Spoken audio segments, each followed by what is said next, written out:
আসসালামু আলাইকুম। হ্যালো বন্ধুরা, আপনারা কেমন আছেন?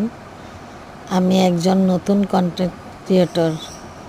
আমি আজ থেকে আমার ভিডিও ইউটিউবে ছাড়তে চাচ্ছি এবং আপনারা আমাকে একটু সাপোর্ট করেন, যাতে আমি আপনাদের সামনে সুন্দর সুন্দর রান্নার কিছু ভিডিও নিয়ে আসতে পারি। আপনারা আমার জন্য দোয়া করবেন। আসসালামু আলাইকুম।